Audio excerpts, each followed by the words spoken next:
Hi, village സ്പേസിലേക്ക് എല്ലാവർക്കും സ്വാഗതം. എല്ലാവർക്കും സുഖമല്ലേ? നമ്മൾ അച്ചാർ ഇട്ടുകൊണ്ടിരുന്ന കാലം തൊട്ട് പല സുഹൃത്തുക്കളും ചോദിക്കുന്ന ഒരു ചോദ്യമാണ്, നിങ്ങൾ ഏത് മുളക് പൊടിയാണ് ഉപയോഗിക്കുന്നതെന്ന്. നമ്മൾ കാശ്മീർ മുളക് പൊടി തന്നെയാണ് ഉപയോഗിക്കുന്നത്. ആ മുളക് പൊടി എങ്ങനെയാണെന്നറിയാം? മുളക് കൊണ്ടുവന്ന് കഴുകി വാരി വെയിലത്തിട്ട് ഉണക്കി 2-3 ദിവസം മെനക്കെട്ട് ഉണക്കും. നല്ലപോലെ ഉണങ്ങിയ ശേഷം പൊടിപ്പിച്ചെടുക്കുന്ന മുളക് പൊടിയാണിത്. അപ്പോൾ ഈ മുളക് പൊടിയാണ് നേരത്തെ പറഞ്ഞ പോലെ നമ്മൾ ഈ അച്ചാറിനൊക്കെ ഉപയോഗിക്കുന്നത്. നമ്മുടെ വീട്ടിലേക്കൊക്കെ ഈ മുളക് പൊടി തന്നെയാണ് നമ്മൾ ഉപയോഗിക്കുന്നത്. നല്ല മുളക് പൊടിയാണ്. കാര്യം എന്ന് വെച്ചാൽ നല്ല ക്ലിയറായിട്ട് വൃത്തിയാക്കിയതിന് ശേഷമാണ് നമ്മളിത് എടുക്കുന്നത് കേട്ടോ.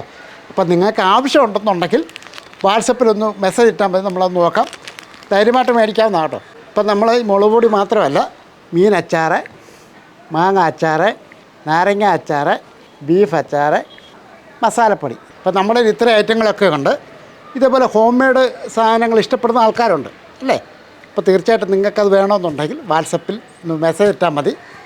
ഇതേപോലുള്ള അച്ചാറുകൾ, മസാലപ്പൊടി ഒക്കെ, മുളക് പൊടി ഒക്കെ നമ്മുടെ ആവശ്യത്തിനനുസരിച്ച് നമ്മൾ തരുന്നതായിരിക്കും.